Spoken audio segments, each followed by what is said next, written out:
Coucou tout le monde et bienvenue dans le Fiti Paradis.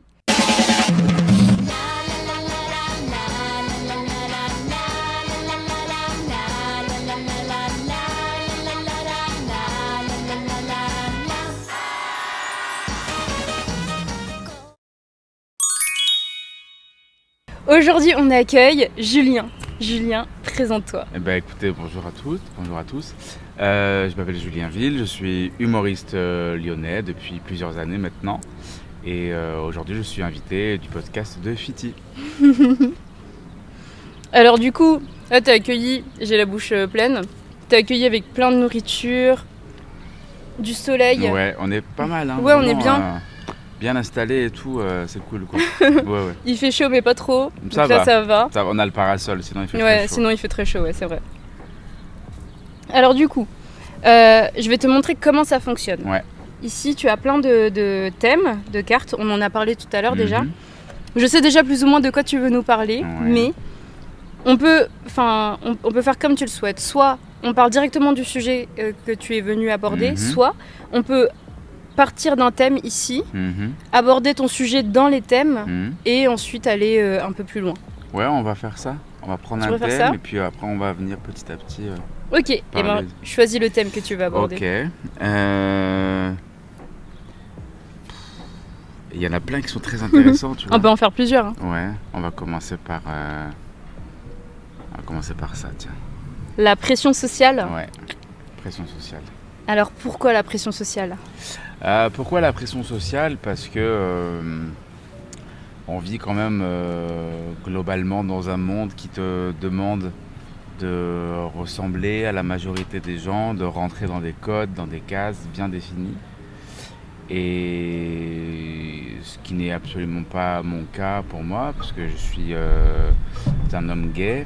Et du coup, ça emmène un peu des situations qui sont pas toujours faciles à vivre par rapport à ça, parce que tu corresponds pas à une situation donnée, à un moment donné, et que tu peux malheureusement subir du rejet, quoi, tu vois.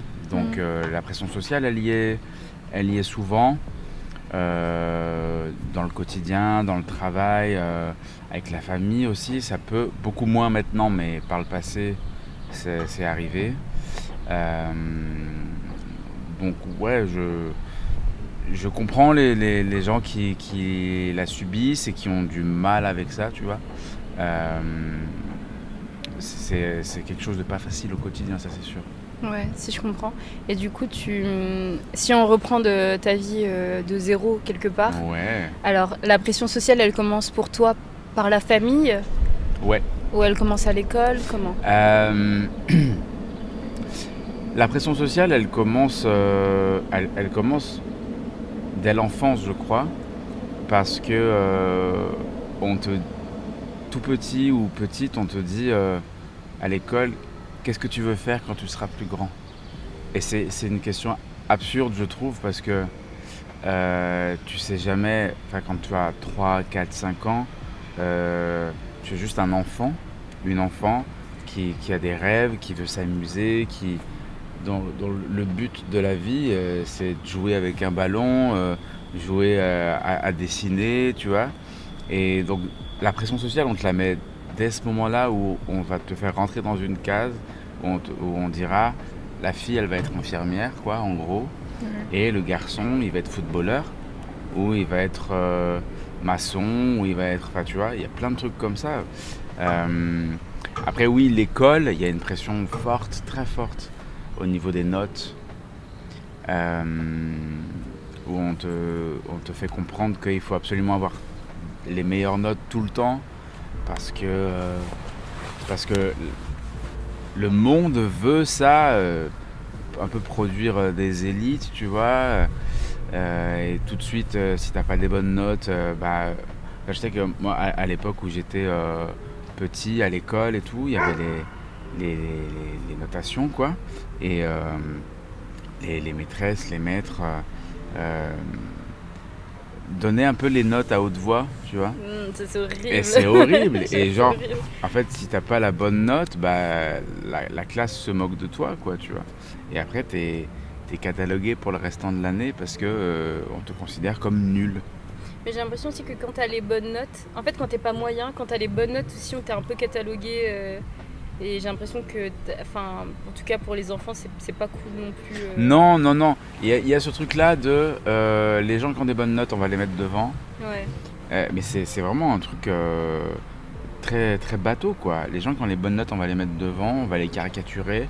En général, le garçon, il aura des lunettes, tu vois. C'est vrai. La fille, elle aura les cheveux très lisses, En carré. ouais, voilà. Et puis au milieu, ce sera un peu l'entre-deux, quoi. On sait pas trop ce qu'on va en faire. Et derrière, c'est les gens qui suivent pas. C'est un peu ce schéma-là, quoi. Donc ouais, la pression sociale dès l'école, il y en a. Et toi, pour revenir à ce que tu disais tout à l'heure, toi, tu te voyais faire quoi du coup quand t'étais petit? Ah, Qu'est-ce que tu aimais faire? moi je Vu crois que- que j'ai toujours voulu faire ce métier. Ah ouais? Ouais. Depuis tout petit? Ouais, Moi, je savais pas que ça existait avant. C'est vrai. Moi, j'ai appris ça quand j'avais 10 ans, peut-être avec Jamel Debbouze et tout, mais avant, je ne connaissais pas du tout. Ouais, je crois que j'ai toujours voulu faire ce métier. Être sur scène, faire rire les gens ou leur procurer d'autres émotions, quoi. Et en fait, l'école, ça m'a jamais vraiment intéressé parce que je savais qu'un jour, je serais autrement qu'un bon élève qui suit le parcours classique, quoi. Et du coup, voilà. Après, il a fallu un peu se battre pour imposer ses idées à la famille. Je sais que très tôt, j'ai pris des cours de théâtre, je crois vers 9-10 ans. Ah oui. Après, j'ai arrêté, j'ai voulu reprendre.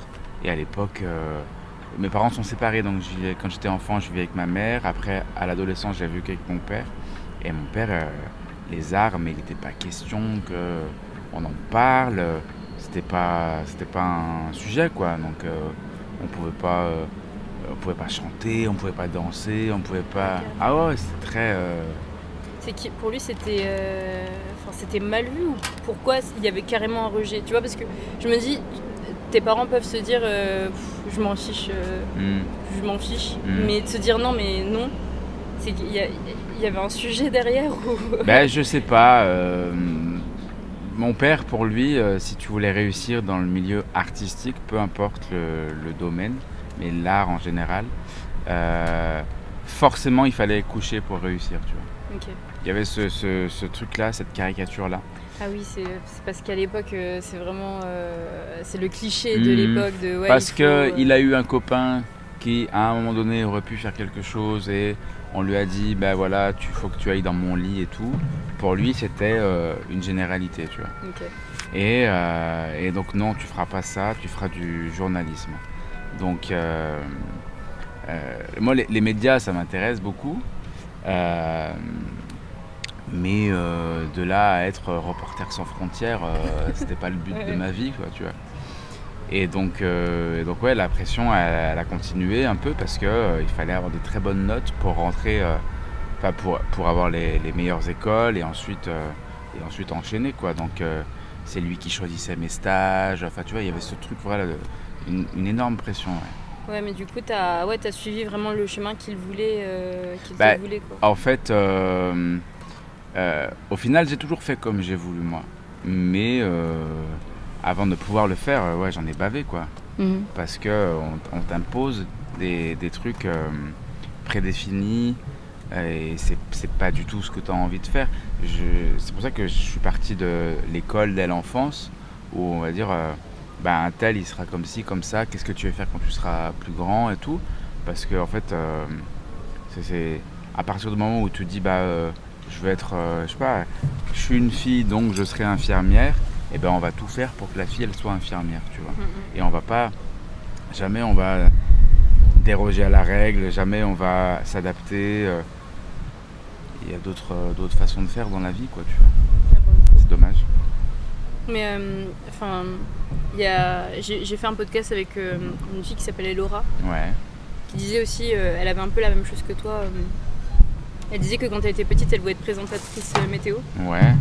Et en fait, mais c'est impossible à l'école, c'est même pas imaginable. Ouais. Du coup, les gens ne... En fait, les profs n'ont jamais cherché à l'aider à atteindre son rêve. En fait, à partir du moment où c'est un rêve qu'on ne comprend pas, on ne sait pas trop comment s'y prendre, tu vois, c'est un peu comme humoriste. Je suppose que pour beaucoup de profs, quand tu dis ça, ils comprennent pas, c'est abstrait.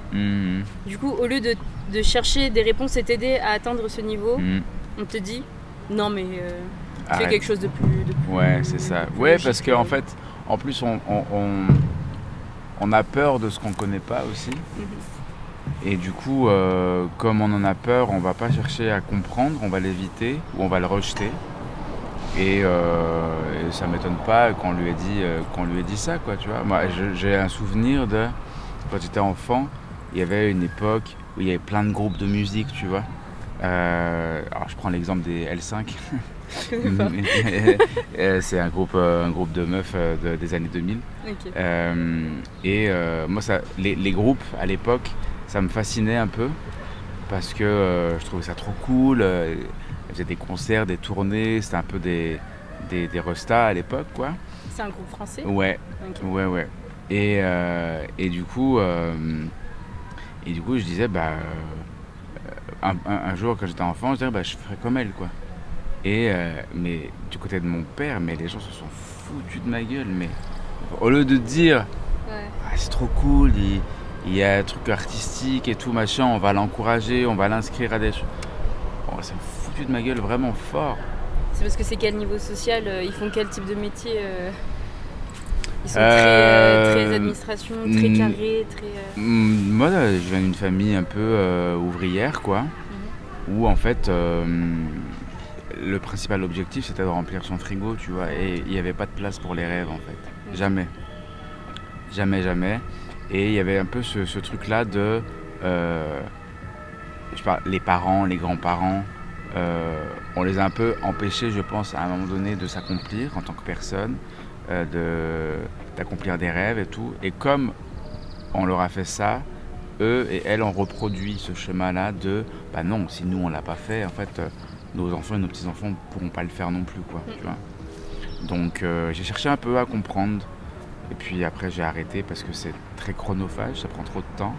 Et je me suis dit, le temps que ça prend, c'est du temps que je ne mets pas à réaliser mes rêves à moi. Donc j'ai arrêté et j'ai foncé, quoi. Et là tu parles du journalisme, du coup. Ouais. T'as arrêté le journalisme ? En fait, j'ai commencé à faire des stages un peu dans des journaux. Ouais. Locaux ou un peu de réseautage via mon père qui connaissait 2-3 personnes, quoi. Mais c'était les stages plus... c'est les premiers stages que tu fais à l'école. Ouais, les stages d'observation. Ouais, exactement. Et en fait, j'ai bien aimé, c'était cool, mais c'était pas vraiment pour moi. Et puis j'ai arrêté de comprendre un peu le pourquoi du comment et tout. Et puis c'est à ce moment-là où, avec mon père, ça s'est un peu détérioré. Donc. Mais pourquoi du journalisme ? Pourquoi il voulait absolument que Parce que je pense qu'il y a toujours eu ce truc-là de prestige, en fait. Ouais, je crois. Ok. Je crois. Ouais. Et... tant pis pour le prestige, tu vois. Ouais, voilà. À 2000%. Ouais, voilà. Et puis heureusement, parce que sinon tu n'aurais pas réalisé... Exactement, sinon je serais pas là. Hein. Bah ouais. Mais ouais, tant pis pour ça. Et ça s'est détérioré parce que t'as arrêté, du coup ? Non, ça s'est détérioré. En fait, il n'y a jamais eu des bons rapports. Ça a continué de se détériorer au moment où moi j'ai fait mon coming out à mon père, quoi. T'avais quel âge ? J'avais 19 ans. Ok. Et où mon père m'a dit des choses très dures. Et là, j'ai compris qu'en fait, la relation, elle serait jamais... Je pourrais pas, tu vois, arriver à pardonner ça. Mais ça s'est passé comment ? Tu t'es... il l'a vu ou il y a un moment donné où tu t'es posé et tu je lui me as suis dit, posé, en fait, 19 ans, avec le recul, je me dis, j'ai été courageux vraiment fort. Où en fait, je me suis assis, je lui ai dit... Alors, je mets un trigger warning parce qu'il y a des propos un peu durs qui vont arriver. Je me suis assis et j'ai dit, voilà papa, en fait, j'aime pas les filles. Mon père m'a répondu, ah bon, tu aimes quoi, les animaux ? Ah oui, vraiment, il voulait pas imaginer cette situation. C'est ça, et j'ai dit non, j'aime les garçons. Et mon père est resté figé pendant vraiment 5 minutes, mais sans parler, quoi. Je me suis dit, il va nous faire un AVC. Et après, il a dit, bon, ouais. Je lui dis, mais parle, c'est quoi le problème? Et mon père m'a dit, bah, j'aurais préféré que tu aies le cancer ou le sida pour qu'on puisse te soigner, tu vois. Wow. Et à 19 ans, ça te marque toute ta vie. Non, mais tu peux pas dire ça à un Et enfant. ouais, Enfin, je à ton sais. enfant. Non, tu peux pas dire ça à ton enfant, mais ça a été dit. Aujourd'hui, j'en ai fait une force parce que j'en fais des blagues sur scène. Et Ça t'a pris combien de temps pour que ça passe de trauma, de blessure à bon, on va faire des blagues et c'est ok. j'ai commencé à écrire ces blagues-là en 2022. Ok. Donc il a fallu bien 10 ans facilement. 10 ans, ah ouais. Facile. Ouais. Mais en fait, ça fait partie de mon histoire, c'est ma vie. J'ai réussi à faire preuve de résilience et j'en suis fier, tu vois. Donc, je suis pas un modèle pour les gens, mais si quelqu'un peut s'inspirer de cette histoire-là pour être plus forte ou plus fort, rebondir, et ben, c'est avec grand plaisir, quoi, tu vois.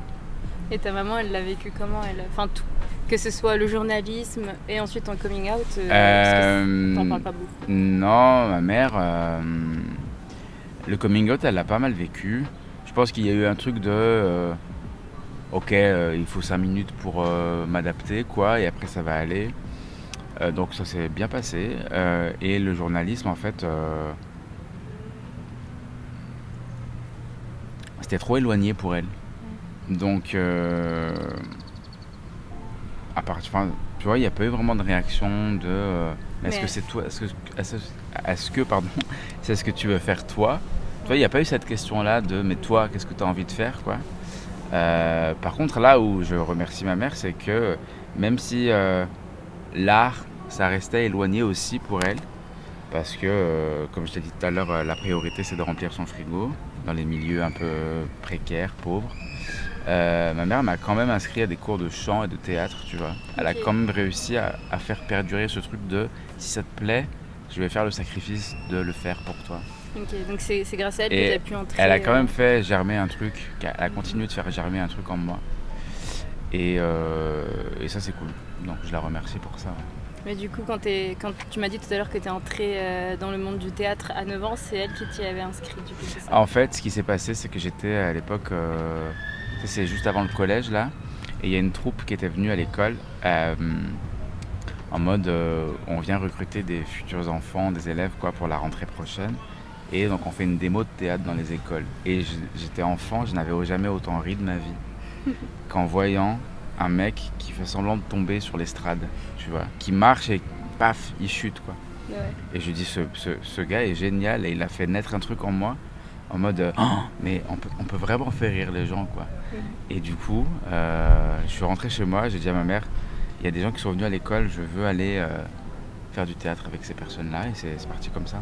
Mais trop En fait, bien. je crois que c'est grâce à ces gens-là, et après, ma mère a suivi, et voilà, c'est comme ça que c'est né. Mais trop bien. Ouais, Okay. c'était très très cool. Et du coup, pour continuer sur ton coming out, t'as dû couper les ponts avec ton père, je suppose? J'ai coupé les ponts avec mon père, ouais. J'ai essayé, moi, un peu de reprendre le contact après. Et en fait... Tu voulais reprendre le contact pourquoi? Vu que c'est toi qui as été blessé pour le J'ai été blessé, ouais, mais tu vois, c'était un peu ce truc-là de... comme je veux pas vivre le rejet, je vais continuer un peu. Et en fait, j'ai compris que... J'ai continué 1 an ou 2, je crois. Et puis j'ai compris que on n'y arriverait pas, quoi, ouais. Puis même, t'allais jamais pouvoir être totalement toi-même en Ouais, face de lui. Je suppose c'est que ça. tu te cachais... Enfin, pas que tu te cachais, mais je suppose qu'en face de lui, t'osais pas être totalement qui tu voulais être parce qu'il allait te faire des remarques au vu de ce qu'il t'a dit au début. C'est ça. J'ai le souvenir d'un jour où mon père, il habite en région parisienne. Et moi, au moment du coming out, c'est comme si j'avais découvert la vie. Le champ des possibles, mais pas forcément histoire de garçon, plus une histoire de liberté, tu vois. Ah, mais ça veut dire qu'on peut être libre d'être qui on veut. Ça veut dire qu'on peut aller dans un bar avec des amis. Ça veut dire que, tu vois, c'était vraiment waouh. C'est comme si j'avais eu une seconde naissance, quoi, à ce moment-là. Et j'ai souvenir d'un jour où j'avais des amis sur Paris, 19-20 ans. Et je dis à mon père, bah voilà, j'ai rendez-vous avec des amis. pour les voir, quoi, dans Paris. Et mon père ne me croyait pas. Et était persuadé que j'allais, pour lui, être gay, c'était forcément aller faire du sexe avec des garçons, tu vois. Ah oui, c'est vraiment Là, ce c'est truc de la sexualisation à mort, voilà, c'est ça. T'aimes tu tous vois. les garçons, ça veut Exactement, dire. Comme si les hétéros aimaient tous les... Oui. Et donc du coup, en fait, la première réflexion de mon père, ça a été en mode un peu un truc genre, tu vas avoir des amis, prendre des préservatifs, quoi. Je dis, mais c'est quoi le rapport? Bah je sais pas, tu vas avoir des amis. C'est n'importe quoi. Voilà. Et en fait, à ce moment-là, j'ai compris. J'ai dit, en fait, il me verra jamais comme je suis vraiment, quoi. Juste une histoire.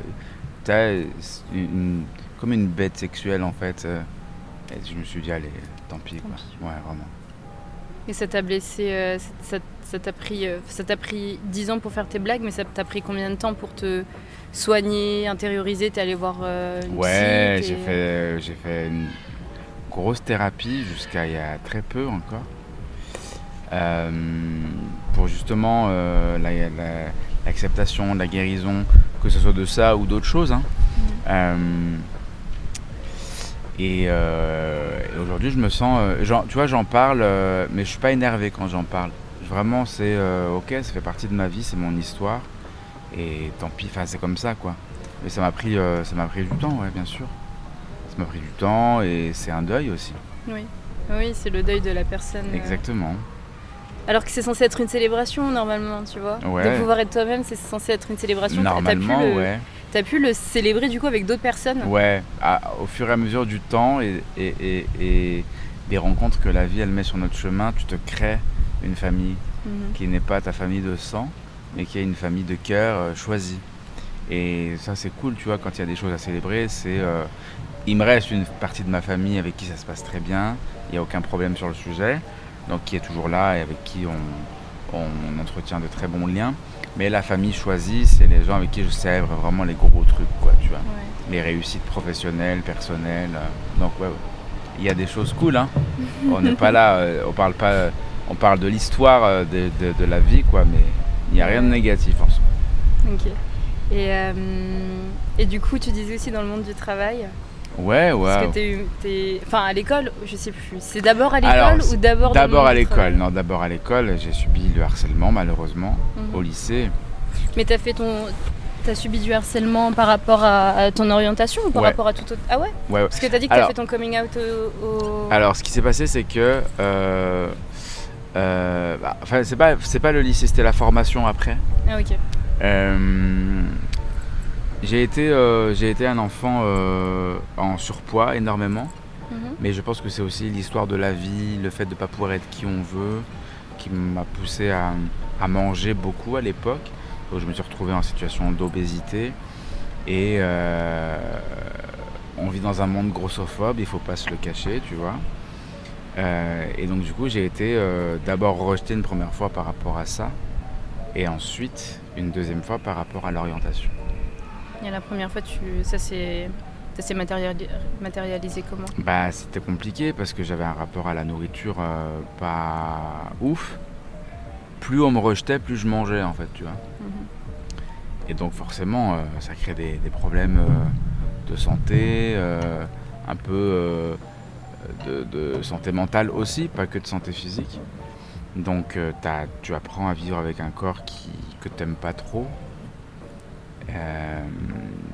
Et puis en fait, ce qui s'est passé, c'est que à mon coming out, j'ai perdu 20 kilos en 6 mois. Par rapport à tes problèmes de famille ou par rapport En fait, c'est comme si, comme si une fois que j'avais accepté et dit les termes, les kilos ils partaient, quoi, tu vois. Ok. Et donc les deux ont été liés. Et du coup, ouais, premièrement le harcèlement à l'école, et après, à la suite de ça, le harcèlement lié à l'orientation, ouais, clairement.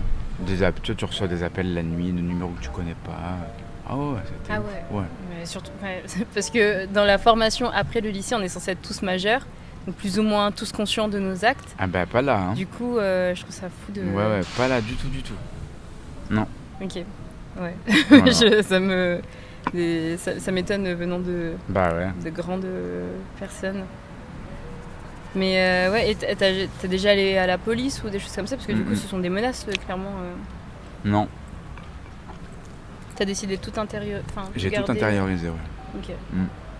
Mais ça s'est arrêté quand, à peu près, quand t'as quitté la formation? Ouais. Ça s'est arrêté au moment où j'ai quitté la formation. Parce que... ensuite, il y avait eu des discussions et tout, et les choses étaient rentrées dans l'ordre. Mais ça s'est arrêté à ce moment-là, ouais. Ok. Ouais. Waouh. Bah ouais, c'est des parcours de vie pas simples, mais aujourd'hui, ça va, quoi. Et comment s'est passé de tout ce parcours difficile à... Bon, bah maintenant, ça va. C'est un gros travail sur soi. Ouais, clairement, c'est un gros travail sur soi. L'écriture de blagues, ça m'aide énormément. Tu fais des blagues sur toi? Ouais, principalement des blagues sur moi, sur qui je suis, la vie que j'ai actuellement, ou des choses passées, quoi. Et l'écriture, ça aide à prendre du recul sur plein de choses. En fait, à partir du moment où tu arrives à rendre drôle des sujets graves, tu te dis j'ai gagné. Tu te dis c'est moi qui ai gagné. c'est pas les gens qui ont voulu me nuire, quoi. Ouais. C'est que c'est bon. J'ai repris le pouvoir. Et dans tout ça, t'es déjà tombé sur, je sais pas, une personne qui est venue te voir et qui à la fin te dit mais waouh, ça m'a vraiment aidé parce que moi aussi j'ai vécu ça ou ça, et là ça m'a vraiment apporté. C'est arrivé quelques fois. Mais là où j'ai eu le plus de retours comme ça, c'est pour un passage à la télé que j'ai fait il y a quelques temps, qui a été diffusé, que j'ai fait il y a 1 an, un peu plus, et qui a été diffusé là au printemps dernier. Ouais. Et donc j'ai reçu des messages un peu de partout, de gens que je connaissais pas, et de gens qui disaient merci parce que tu donnes de la force, en fait. Et tu dis bon bah vas-y, c'est bon, on a gagné, quoi. C'était un passage par rapport à ta vie aussi? Ouais, sur une... c'est ça, sur l'homosexualité, sur les situations que j'ai pu connaître en tournée par rapport à ça, avec des publics un peu hostiles et tout, tu vois. Et donc j'ai réussi à retourner le truc, à le rendre drôle. Et voilà, et recevoir ces messages-là, ça m'avait beaucoup touché. Ouais. Parce que je m'étais dit, mais... à une plus grande échelle, ça toucherait encore plus de gens. Ça serait trop cool, quoi. Mais c'est déjà bien. Oui, mais c'est déjà vraiment bien chouette, vraiment chouette. Et oui, du coup, dans le monde de l'humour, De la je sais comédie, pas si on dit comme ça, la comédie. Ouais, clairement. Dans le monde de la comédie, comment cette discrimination dont tu m'as parlé s'est mise en place? Comment, toi qui sors du harcèlement, tu te retrouves t'es en train de réaliser ton rêve, mais tu retombes dans de la discrimination, dans du rejet, ça. Comment tu l'as vécu et comment ça s'est matérialisé? Tu le vis pas bien forcément parce que autant sur certains sujets tu peux avoir des carapaces, autant dans la comédie et le stand-up, tu parles de toi. T'es seul face à des gens et tu mets une part importante de qui tu es dans ton écriture et dans la façon de délivrer tes blagues au public. Donc forcément, tu le prends que pour toi et rien d'autre, en disant, en fait, on rejette qui je suis absolument, quoi. Donc forcément, tu le prends mal. Et puis après, tu arrives un petit peu quand même à prendre du recul et à te dire, si ça plaît pas à ces gens, ça va plaire à d'autres personnes. Mais au départ, ouais, c'est un peu chaud parce que ça se matérialise par des discours... tu vois, par exemple, j'ai fait des festivals, beaucoup, et tous les festivals ne sont pas comme ça, je le précise. Il y en a des très cool. Mais il y a aussi des gens d'un certain âge qui te disent, programmateurs et programmatrices, qui te disent je pense que il faut arrêter de parler d'homosexualité, sinon tu vas pas réussir, quoi. Moi, on m'a dit clairement, sors de ton homosexualité si tu veux percer, arrête d'en parler. Ça, c'est n'importe quoi parce que du coup après on aborde tous les mêmes sujets. Exactement. Moi en plus c'est ton sujet, c'est ce dont tu veux parler, donc c'est ce qui fait écho en toi. Ce serait dommage de le bloquer pour parler d'un truc qui à la base t'intéresse Ouais, moins, c'est ça, tu bah, on est d'accord. Ouais. C'est comment on devient toutes et tous uniformes, quoi. Ouais. Et c'est pas le but. Mais ouais, j'ai eu ça. J'ai reçu des messages de gens que je connais pas, à l'inverse. Tu vois, on parlait de gens qui disent merci pour la force, et à l'inverse. J'ai reçu des messages de gens après des représentations dans des endroits un peu racistes et homophobes, et il faut le dire, quoi. Plus du côté sud de la France. De gens qui m'ont dit ouais, non, des gens qui te disent ça suffit, faut arrêter de prendre les gens en otage pour faire son coming out sur scène et tout. Mais Je dis, vas-y, vous venez alors, pas voir si vous voulez pas. déjà d'une, tu viens pas me voir si t'es pas content, et de deux, je pense que tu n'as jamais vécu une prise d'otage, parce que sinon tu parlerais pas comme ça, tu vois. Ouais. On va aller voir les gens du Bataclan, mon gars, et on va leur demander ce que c'est une prise d'otage, et on va voir si ensuite c'est ce que tu as vraiment vécu, et on va comparer les deux. Ouais. Je pense que les mots que tu utilises ne sont absolument pas les bons. Mais ouais, j'ai reçu ce genre de truc, quoi. Et même, viens, regarde pas mon contenu, viens pas me voir. Ouais, c'est ça. Mais t'as aussi des gens qui ils viennent dans un lieu et ils font confiance au lieu sans connaître le contenu de ce qu'ils vont voir. Et ça, c'est un peu, c'est à double tranchant, en fait. Soit ça passe, soit ça casse. Des fois ça passe, et puis des fois ça casse, mais quand ça casse fort. Ça casse fort, ouais. Le problème, c'est que ça casse sur l'humoriste. Ça casse sur l'humoriste, tu vois, quand t'es tout seul.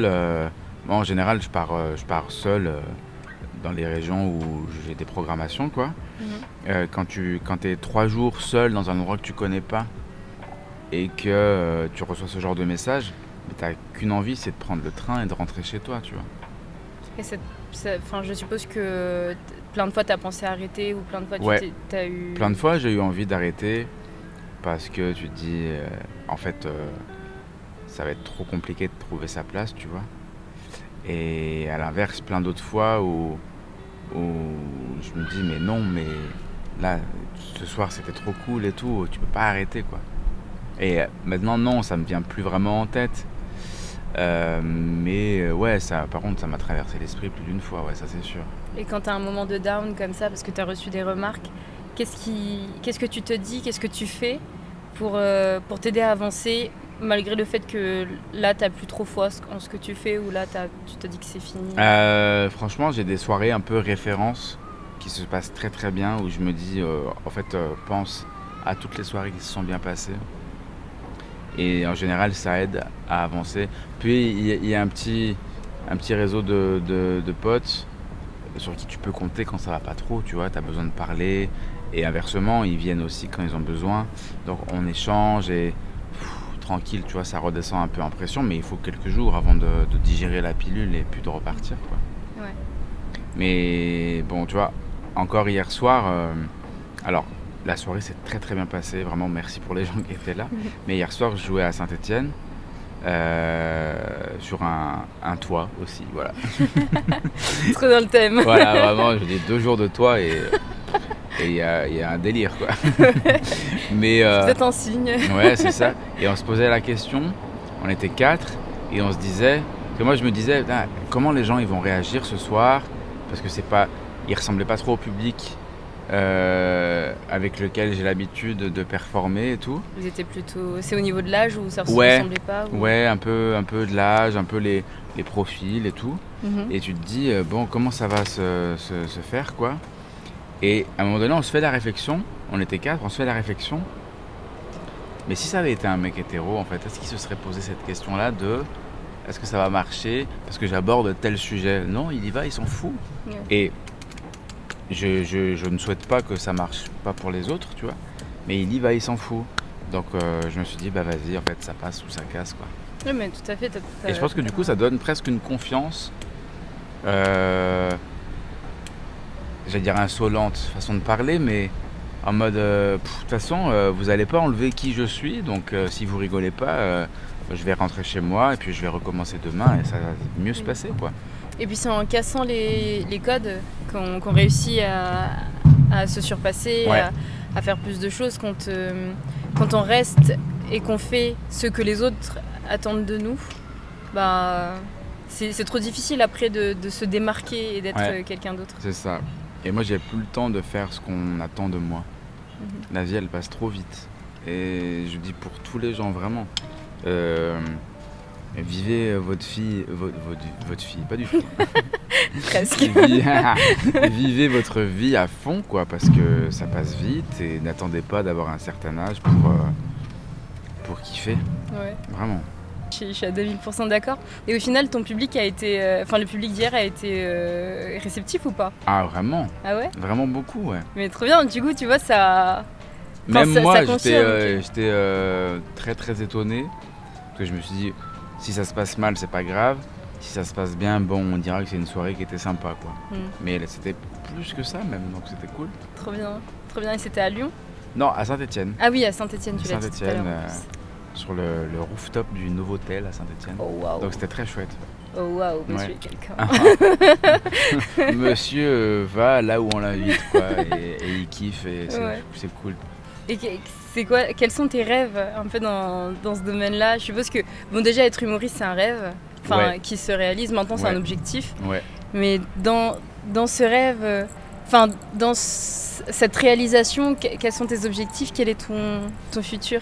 Comment tu J'ai eu cette discussion il n'y a pas longtemps, d'ailleurs, en mode, est-ce qu'on peut dire qu'on a réussi déjà ou pas?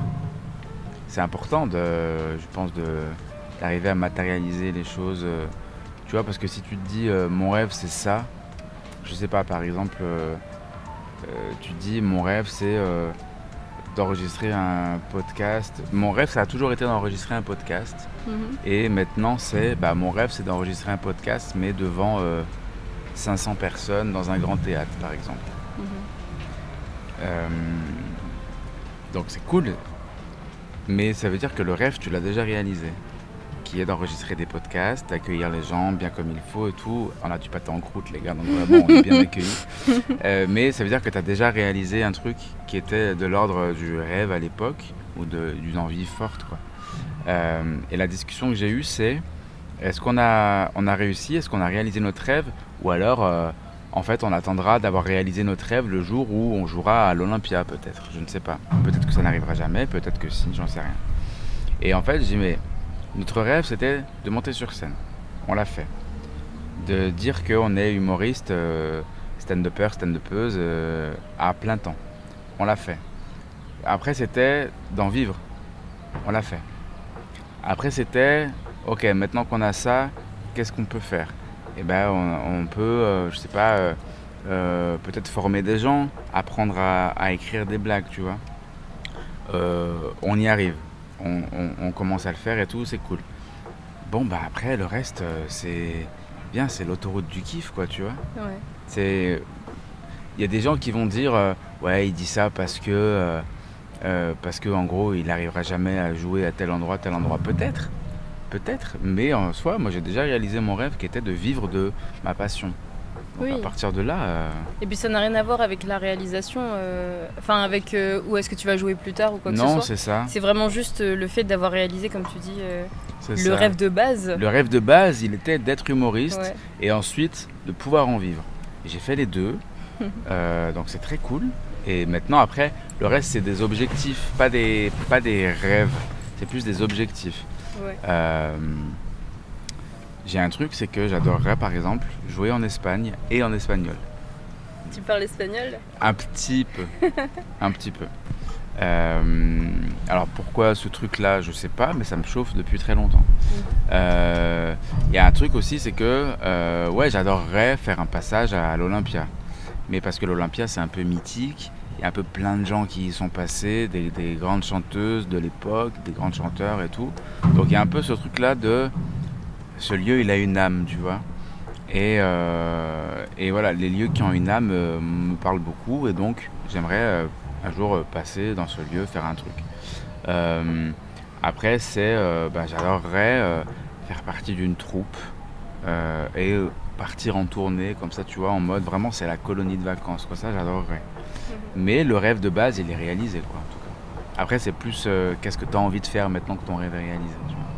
Est-ce qu'il n'y a pas aussi un truc de... t'as un rêve tout à la fin, et tous les autres rêves, t'aides juste à l'atteindre, et plus tu réalises les autres petits rêves, plus tu te rends compte de ce qui est tout au bout. Et est-ce que tout au bout, c'est pas juste être heureux ou Ah bah, tu vois? en fait, être heureux, c'est la conséquence de plein de choix que tu fais avant. Et tout à l'heure, quand je suis arrivé, tu m'as dit ta carrière se passe comme tu veux. Et je t'ai répondu quoi? Que t'étais heureux. Voilà. Donc Je t'as veux dire, déjà réalisé. ouais, je veux dire, en ce moment-là, j'arrête pas de dire ça, depuis un mois ou deux, Mhm. quand on me demande, je dis, bah écoutez, je suis très heureux. Parce que j'ai enfin trouvé la place qu'on n'a pas voulu me donner quand j'étais enfant, quoi. Ouais. Mm. Quand t'étais enfant ou même la place qu'on n'a pas voulu te donner fut un moment aussi dans ta carrière. Aussi. Donc tu sais, c'est vraiment une lutte de ne jamais abandonner, Ne jamais lâcher, euh, jamais. C'est fatigant des fois. Et c'est fatigant et puis ça peut être usant mentalement aussi, tu vois. De dire il faut retourner. Et il y a ce truc-là de bah allez, ça c'est, on est tombé, mais on repart au combat, même si je veux pas trop utiliser les termes un peu de violence et tout, mais il y a ce truc-là de on repart au combat, quoi. Et en fait c'est ça, c'est à chaque fois il faut remonter sur le cheval parce que si tu le fais pas en fait, bah, c'est la vie qui va te rouler dessus. exactement, mais c'est exactement ça. Et puis même t'es jamais heureux. Si tu décides d'abandonner, tu seras plus jamais heureux, j'ai l'impression. C'est Oui, trop difficile. En fait, si tu décides d'abandonner, c'est comme si tu décidais de t'abandonner toi, Ouais, voilà. tu vois. Et on a beau être entouré de plein de gens qu'on aime, être dans des relations sentimentales ou pas, avoir des familles très aimantes ou pas, des amis, machin, peu importe. On est les seules personnes avec qui nous allons passer le restant de notre vie, tu vois. Donc les gens auront beau nous encourager, si nous-mêmes on ne s'encourage pas déjà de base, en fait le truc il est perdu, quoi. C'est perdu d'avance. Ouais, c'est ça. Non, mais c'est super beau. C'est super beau, il y a plein de... Vraiment, ton témoignage est plein de courage et de... Tu sais, comment on dit, d'espérance, d'espoir. Ouais, mais il faut jamais... Et même moi-même, il y a des jours où j'ai du mal à... Comment dire? Tu sais, t'as des jours où tu arrives à concrétiser dans ta tête, tu te dis ok, il y a ça, c'est cool. Et il y a des jours où tu te dis, waouh, aujourd'hui c'est un peu plus difficile, quoi, tu vois. Mais même dans les jours difficiles, tu te dis en fait c'est un mauvais jour et pas une mauvaise vie. Ouais, c'est vrai. Donc vas-y, dors et puis demain Ouais. ça ira mieux, quoi. Et la première fois que tu t'es rendu compte que là, là c'est bon, t'es en train de vivre de ce rêve-là. Comment ça s'est... Est-ce qu'il y a eu un jour où tu t'es réveillé, tu t'es dit non mais là c'est bon, en fait j'en vis? Ou est-ce que tu t'es rendu compte petit à petit et comment t'as réagi? Est-ce que c'était bon, normal? Ou est-ce que c'était la grosse fête parce que waouh?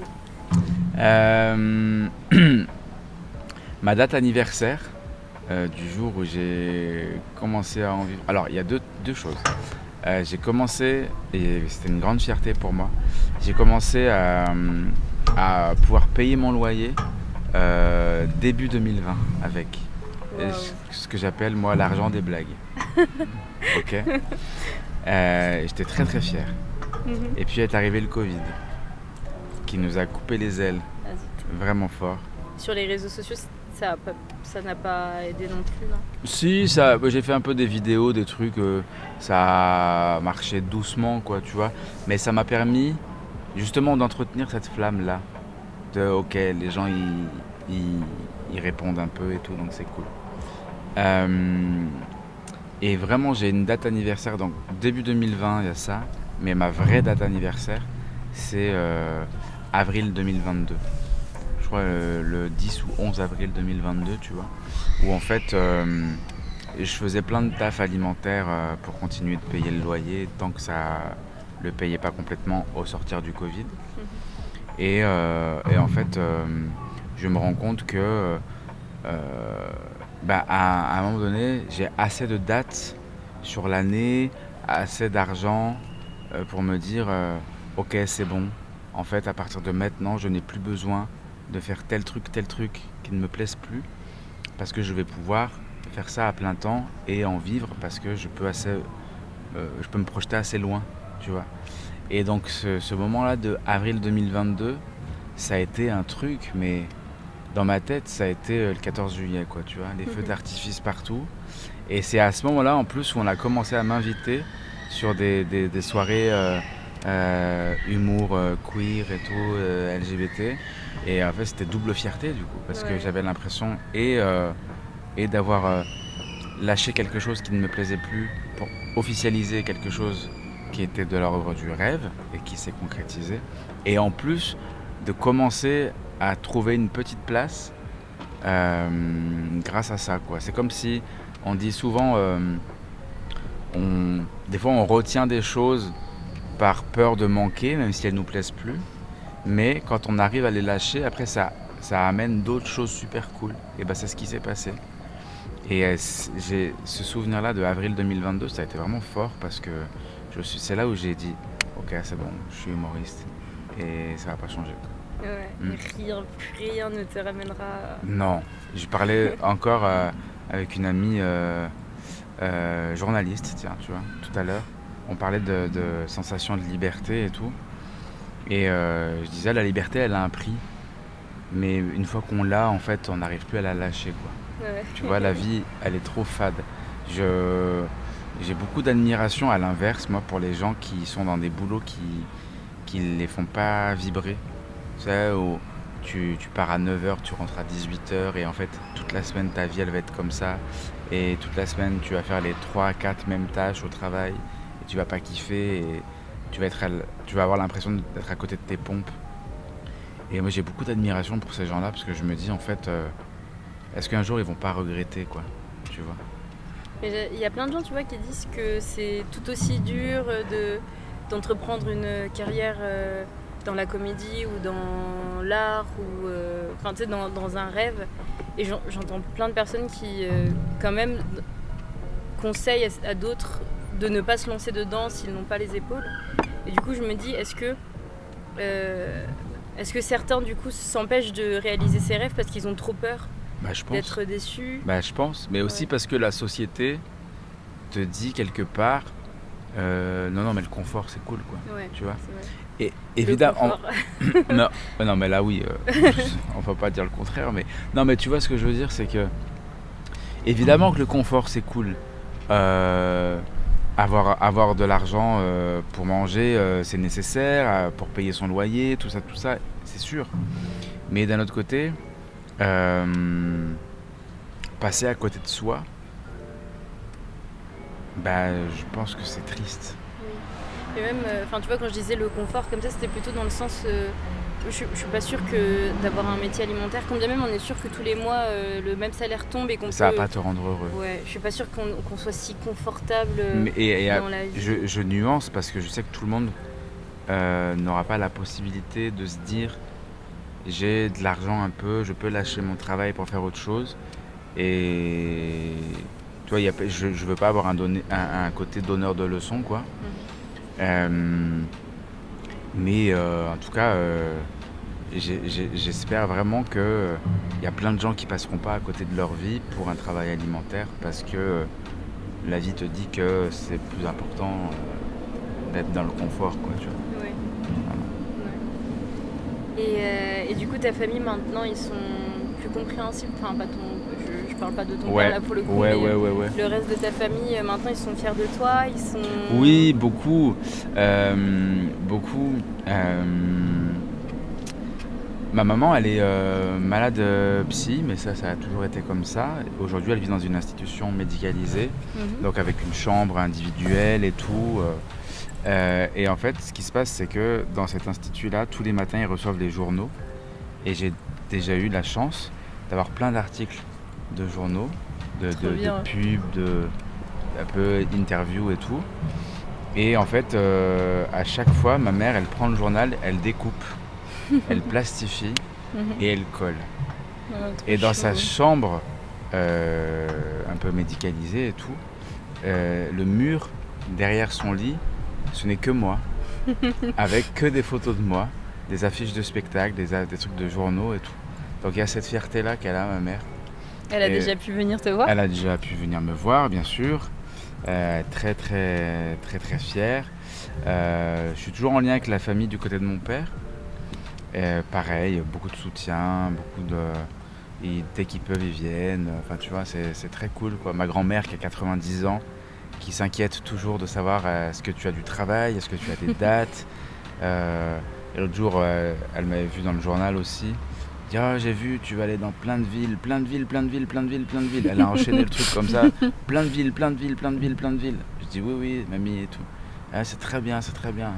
Donc, tu vois, il y a ce truc-là de fierté qui me fait dire aussi que des fois on perd des choses, mais on gagne aussi de l'amour d'autres personnes qu'on pensait peut-être pas avoir à un moment donné. Donc ouais, la famille est très, très fière, et puis la famille de cœur aussi, les amis, donc c'est cool, quoi. Et quand tu parles de date, question, est-ce que tu as déjà ressenti la peur du coup de punaise, là ça fait un moment j'ai pas de date, ou là je sens que dans un moment j'aurai peut-être plus de date. Comment tu gères cette peur? Comment tu Ah, ça c'est pallies, ça c'est la peur du manque. Ouais. Ouais. J'ai déjà eu ça, bien sûr. Je crois que les artistes ont tous eu ça à un moment donné. Et en fait, t'essayes de contacter un peu ton réseau, de le faire bouger et tout. Puis des fois, il arrive des trucs cool. Des fois, pas trop. Donc entre les deux, t'as des projets. Moi, je sais qu'à côté de la scène, j'ai donné beaucoup de cours jusqu'à présent. Et ça m'a permis d'avoir un équilibre entre les moments où il y a moins de dates, il y a toujours les cours, et inversement. C'est qu'il y a des écoles pour la comédie? Alors, il n'y a pas des écoles pour la comédie, il y a des cours d'écriture. Voilà. Et je fais écriture et improvisation dans plein d'endroits différents. Donc du coup, en fait, j'ai eu ça toute la semaine, toute l'année. Et ça m'a permis de compenser les moments où ça jouait un petit peu moins. Après, globalement, à Lyon et ailleurs, plus à Lyon, mais je bouge quand même un peu. J'ai compté l'autre jour avec une pote humoriste. On se disait minimum 2 fois par semaine, maximum une dizaine de fois. Tu vois. Donc, on manque pas de travail, quoi. Ça va, c'est cool. Ça va. Ouais, c'est cool. Okay. Et si on revient un peu sur ton coming out et tout ça, comment tu te sens maintenant? Est-ce que tu te sens plus sûr de toi? Est-ce que tu te sens... tu disais que tu avais une famille maintenant.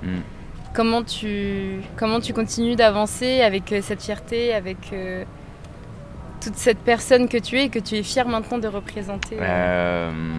Et autre question aussi. Ok. Est-ce que t'as pas peur des fois de devenir le porte-parole de cette communauté-là dans tes spectacles? Pour répondre à la première question, comment je me sens aujourd'hui par rapport au coming out, je me sens très... Il y a une fierté d'avoir réussi à dire les mots, parce que ça n'a pas été facile tous les jours, mais c'est ce qui fait la personne que je suis aujourd'hui, et c'est grâce à ça que j'ai pu avoir ce parcours-là. Donc je dirais fier et heureux et apaisé par rapport à ça. Révolté évidemment, parce qu'il y a plein de trucs qui se passent qui sont pas ouf du tout, tu vois. Comme des choses que tu as vécues toi, ou des choses que tu as vues qui se passent pour d'autres personnes? Ouais, là je parle plus pour les autres, y compris autour de moi ou dans le monde même, tu vois. Si on prend des pays très lointains, dans certains continents et tout, je veux stigmatiser personne, mais il y a des continents où ça se passe pas du tout, quoi, où les droits sont inexistants, où si on te voit embrasser un garçon ou une fille pour une fille, etc., c'est des coups de fouet, quoi, tu vois, on en est encore là, en fait. Donc ce truc-là, moi,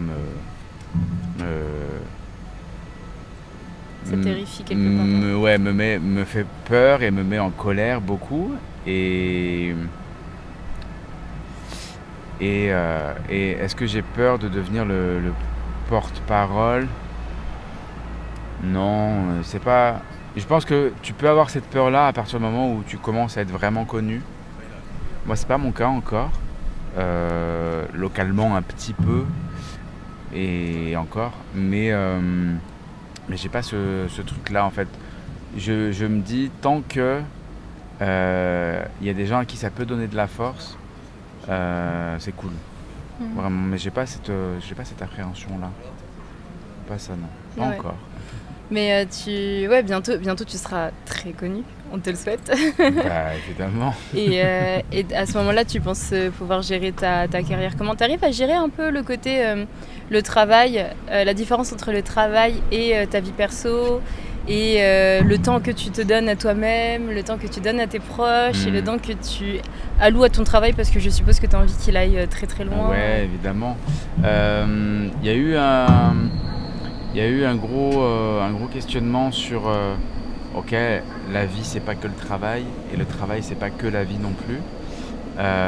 J'ai commencé à vivre pour moi, je crois, seulement à partir de cette année. Ok. À trouver du temps. Attends, ça fait combien de temps que je fais ce métier-là? Ouais, que tu fais ce métier. 7 ans. Ah oui, et que depuis. Ouais. Ah, ok. Ouais. J'ai sacrifié beaucoup de choses. J'ai perdu des amitiés. Des relations sentimentales aussi. Mais pourquoi? Parce que t'étais trop... Ouais, trop dedans. Trop dedans. Trop dedans, à regarder des spectacles tout le temps, à jouer souvent, à ne parler que de ça. Mais parce que c'était... En fait, j'avais tellement eu ce truc-là de... C'est mon rêve, et je vais tout faire pour en vivre, et tout ça, que en fait, je me suis acharné dessus. Des fois même trop, parce que c'était contre-productif. Mais je me suis acharné dessus, vraiment, ouais. Donc je pense que j'ai commencé à vivre pour moi à partir de cette année. Tu vois, l'an dernier, à l'inverse, fin d'année, ça a été très compliqué. J'étais mentalement épuisé, physiquement aussi. Cette année, je suis fatigué parce qu'on a beaucoup joué, beaucoup travaillé. Mais il y a ce truc où, en fait, le moral est bon toujours. On est content, ça va. Donc l'équilibre est en train de se trouver, tu vois, entre les deux. Mais ça se fait après plusieurs pertes, quoi. Mais c'est que tu as eu un déclic à un moment donné, il y a eu un événement ou un déclic qui t'a fait te dire non, mais là, faut vraiment que je prenne du temps. Ouais, c'est ce truc-là de... en fait, tu donnes, mais qu'est-ce que tu donnes à toi? Tu vois? Et on en revient au truc de... tu t'abandonnes. Et je me suis dit, ok, je veux continuer ce travail encore très longtemps, mais si je m'abandonne, je vais pas pouvoir. Donc, et la thérapie m'a fait du bien aussi à ce niveau-là. Donc, il y a eu plein de trucs qui ont fait que j'ai réussi à me recentrer. Le sport, beaucoup. Ouais. Et la méditation. Voilà, 2 fois par jour. 2 fois par jour? Ouais, matin et soir. Trop bien. Et ça apaise. Ouais, clairement. Ça fait combien de temps que tu fais de la méditation? Depuis janvier, là. Vraiment la nouvelle résolution. Bah, clairement. Clairement, ça a été ça, quoi. Ça a été, si tu veux être là sur la durée, il va falloir prendre soin de toi aussi. Mais tu regrettes les pertes que tu as eues en amitié, autour de toi? Tu regrettes ces pertes-là, ou avec du recul, tu te dis, bon, bah, c'est dommage, mais ça m'a aidé à devenir le Julien Ville d'aujourd'hui qui vit de son rêve? Et peut-être qu'aujourd'hui, tu arrives plus à te dire, bon, je vais prendre du temps pour moi parce que tu en vis déjà, et que peut-être avant, c'était pas forcément le cas. Je vais dire, je crois, merci à ces pertes. Qu'elles soient amicales ou sentimentales, en fait, merci. Parce que je crois que sinon, il y a des vérités que j'aurais pas pu voir en face. Et j'aurais continué à vivre dans le déni encore longtemps. Tu parles des vérités par rapport à toi ou des vérités par rapport à ces gens? Okay. Des vérités par rapport à moi. Et du coup, ça m'a aidé beaucoup, je crois, à traiter certains sujets, à être qui je suis maintenant. Tu vois, donc des fois, la perte, elle est salutaire aussi. Elle fait mal, mais elle est salutaire. Elle fait très mal, mais elle est salutaire. Vraiment. Et c'est des choses qui ont des pincements au cœur, quoi, mais c'est pas des regrets. Ok. Mais tu te verrais, maintenant que tu as appris à travailler sur toi, tu te verrais reprendre contact avec ces gens-là ou tu te dis, bon, bah, c'est le passé, c'est le passé. Ah, c'est pas Aya Nakamura qui a dit le passé est passé, je crois. Hein. C'est vrai. Donc, je dirais bien ça, moi, le passé est passé, mais peut-être que la vie fera qu'un jour on se retrouvera, je sais pas. Oui, et puis le plus important, c'est que toi, surtout, ça t'a appris à évoluer dans ta personne et devenir Exactement. Une meilleure personne Une pour meilleure toi. personne pour moi, c'est ça. Ouais. Si tu es une meilleure personne, forcément, tu vas être avec les gens aussi. Et tu te vois plus tard construire une famille et tout ça? Bah écoute, depuis récemment, là, oui. Oui. Oui. Avant, j'étais un peu en mode je veux pas d'enfants et tout. Et là, c'est en train de me titiller un peu dans la tête, quoi. Mais parce que justement, je pense que je suis bien avec moi. Et donc, j'aurais plaisir à voir un enfant grandir et à lui transmettre des choses. Ouais. Mais ça implique aussi d'autres choses, quoi, d'avoir un enfant. Hein. Donc, Ouais, du temps, je suppose. du temps, et puis c'est des gros changements d'organisation. et c'est quand tu deviens papa ou maman, c'est un peu finito la fast life, quoi. Hein. Donc, Ouais. Bah après, je me dis enfin après, ça c'est. tu vois, si j'avais eu un enfant, je l'aurais emmené ici Oui. et je l'aurais mangé le On pâté en l'aurait, croûte, oui, quoi. exactement. On l'aurait versé comme ça. Exactement. Non, mais j'ai l'impression des fois que, je sais pas, c'est beaucoup. Enfin, ça c'est peut-être parce que moi j'idéalise les métiers comme créatifs comme le tien, tu vois. Ouais. Et moi je me dis quand on a un métier créatif et qu'on est heureux dans sa vie, enfin on vit pas on vit pas la paternité ou la maternité de la même manière que les autres. On le vit de manière plus apaisée parce qu'on est content, parce que fatalement on a de l'argent, parce que on n'est pas là à courir après.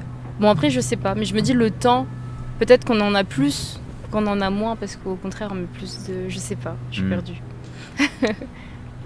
Je sais pas, mais à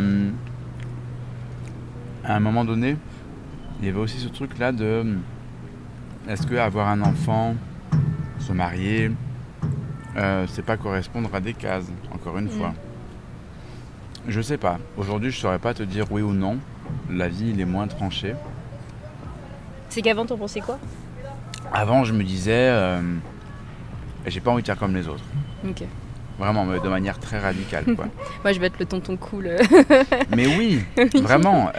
Si vous voulez que je devienne le parrain de vos enfants, avec grand plaisir. Avec grand plaisir. Moi, il n'y a aucun problème.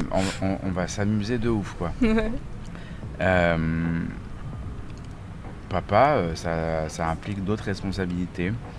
Je te dis pas que pour certaines, je me sens pas prêt, mais pour d'autres, c'est à voir. Mais il y a ce truc-là de... j'ai un peu envie de transmettre aussi, tu vois. Ouais. C'était pour ça la question à l'origine, c'était toi, comment tu dois transmettre tous ces rêves, toute cette... tu vois, cette lutte pour l'identité, tout ça, comment tu le vois le transmettre à ton enfant et comment tu réagirais si à l'école on lui dit autre chose, comment tu réagirais si ta famille lui dit autre chose, comment... C'est un peu cliché peut-être ce que je vais te dire et encore, je suis pas sûr, mais je pense que mon enfant, je lui transmettrai un truc essentiel qui m'a manqué beaucoup quand moi j'étais enfant. C'est l'amour. L'amour de soi, l'amour des autres. Plus il y a d'amour, moins il y a de bêtises humaines en fait. Et plus il y a d'amour, plus il y a de tolérance. Et plus il y a de tolérance, plus il y a d'acceptation, etc. etc. Donc en fait, je pense que ça sera le truc essentiel, quoi. L'amour et les valeurs. Parce que tu dis que c'est bateau, mais en vrai, il y a quand même beaucoup d'enfants qui vivent sans amour. Donc malheureusement, ça crée des familles dysfonctionnelles après. Ouais. Donc étrangement, c'est pas si bateau que ça. En tout cas pour les générations d'avant, j'ai l'impression. J'ai l'impression que beaucoup de parents d'avant ont élevé leurs enfants sans amour et qu'aujourd'hui, les enfants qui sont issus de ça veulent absolument donner plein d'amour. Et c'est pas, pour moi, c'est pas anodin. Ça veut vraiment dire qu'à un moment donné, il y a eu une cassure et du coup, ça fait de de cette volonté, quelque chose de tout sauf anodin. Enfin, tout sauf bateau. Ouais. Mais tu vois, la notion de l'amour, à l'époque, on n'en parlait pas, c'était un peu tabou, quoi. Oui. De dire, il faut mettre ceci, cela dans les familles, la tolérance, la parole, les émotions et tout. Ouais, sauf qu'en fait, c'était tabou, ok, on n'en parlait pas, mais ça a fait des générations et des générations de gens qui ont eu besoin d'aller en thérapie pendant 10 ans, qui eux-mêmes ont reproduit des schémas ultra toxiques de on va pas bien se comporter, on va avoir des addictions, tu vois, addiction à la drogue, addiction à l'alcool, parce qu'on va oublier les traumas qu'on a subis, quoi. Et ça, c'est plus possible parce que, en fait, on va faire quoi? On va reproduire comme ça la boucle de manière incessante et tout, et pas non plus, tu vois. Donc, ouais, on va mettre de l'amour, on va mettre de la parole, on va mettre de la tolérance. On va faire en sorte, la vie, elle sera pas heureuse tous les jours, mais on fera en sorte d'y mettre des choses cool pour qu'on puisse accepter les gens autour de nous et s'accepter aussi, quoi. Ouais. Peu importe comment est l'enfant. Tout à l'heure, quand je t'ai montré les thèmes, Ouais.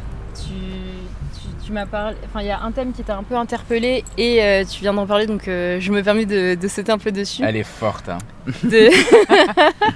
De l'addiction. Ouais. Tu voulais nous. Enfin, c'est pas que tu voulais nous en parler, mais t'as vu le thème. Ouais. Et du coup, t'as dit ah oui, moi aussi. Ouais. Et du coup, est-ce que tu te sentirais à l'aise de nous parler de comment toi t'as vécu l'addiction, comment c'est entré, comment ça s'est mis en lien avec ton chemin de vie, ton travail, ton enfance, ta vie L'addiction, en fait, moi j'ai eu une grosse addiction à l'alcool pendant un temps. Quand je dis addiction, c'est genre je buvais 3 pintes de bière avant un spectacle, 3 pintes de bière après un spectacle, tu vois. C'était pour te donner du courage ou c'était... Ouais, il y avait ce truc-là, il y avait j'ai besoin d'être confiant, j'ai besoin... si je bois pas, je m'amuse pas, enfin tu vois, il y avait vraiment ce truc-là. Et un jour, je sais pas, j'ai bu en soirée, mais vraiment beaucoup, à en vomir et tout, mais c'était vraiment pas sain du tout comme façon de faire. Et là, j'ai compris qu'il y avait un problème, quoi. Et en fait, c'est à ce moment-là que j'ai fait une thérapie intensive et que j'ai compris les blocages du passé, l'enfance, les schémas toxiques, etc. etc. Mais quand est-ce que tu as commencé à avoir cette consommation ? Au confinement. Ah oui, ok. Ouais, au confinement. En fait, travailler, ça a été une béquille longtemps pour moi. Et puis en fait, à un moment donné, on ne pouvait plus. Il y a eu 2 confinements. Il y a eu le premier où tout le monde a été confiné vraiment sans ménagement, sans rien. Et le deuxième où en fait, tout n'était pas fermé. Les bars étaient fermés, je crois. Les théâtres étaient fermés. Les boîtes et tout ça. Les boîtes et tout. Mais le reste continuait. Et ça a duré, en tout et pour tout, le premier confinement a duré 3-4 mois, je crois. Le deuxième a duré 10 mois. Le deuxième a été très dur. Le premier, j'ai été entouré. C'était cool. Je suis parti chez des amis dans le Beaujolais, en plein air, tu vois, au milieu de la ville et tout. Il y avait déjà une consommation un peu d'alcool, mais un peu festive, donc il n'y avait pas trop ce truc-là. Modéré un peu. Ouais, voilà, c'est ça. Et deuxième confinement, il a été dramatique pour moi parce que j'avais des amis, je les voyais un peu, j'allais chez eux, quoi, et eux picolaient, et je me disais, ils sont cool et tout, ils picolent. Et en fait, j'ai fait un peu comme eux, et j'ai commencé à boire seul chez moi. Et au début, c'était 1 verre, 2 verres. Après, ça a été 1 bouteille. Après, ça a été 2 bouteilles.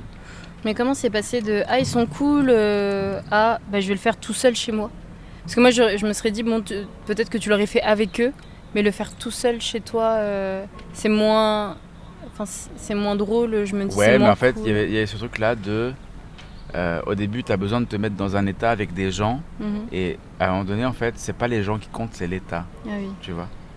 Et c'est comme ça que c'est parti. Ok. C'est comme ça que c'est parti, et après, j'ai bu beaucoup. Et du coup, à cette soirée, cette fameuse soirée où tu t'es dit bon là ça va plus, faut que j'arrête. Ouais. Est-ce que tu t'es dit ça parce que t'as vu comment tu te sentais dans ton corps, ou est-ce que tu t'es dit ça parce que t'as vu comment les gens te regardaient? Les deux. Les deux, et je me suis dit j'ai pas envie un jour que l'alcool me fasse vriller et qu'il se passe n'importe quoi dans la rue. Tu vois, je sais pas. Malheureusement, il y a plein de gens, pour une raison X ou Y, qui un jour mettent fin à leur jour, tu vois, parce qu'elles sont vraiment très très mal. Et moi, je voulais pas ça. Donc j'ai dit, allez, vraiment, il faut qu'on prenne les choses en main, quoi. Mais ça a duré plusieurs années, ouais. Pour te soigner ou pour... Ça a duré plusieurs années. L'alcool a duré plusieurs années. Et thérapie intensive pendant presque 2 ans, ouais. Ah oui. Ouais. Mais là, ça fait 2 ans que j'ai pas bu du tout. C'est bien. Ouais. Bravo. Je suis très très fier, ouais. Trop bien.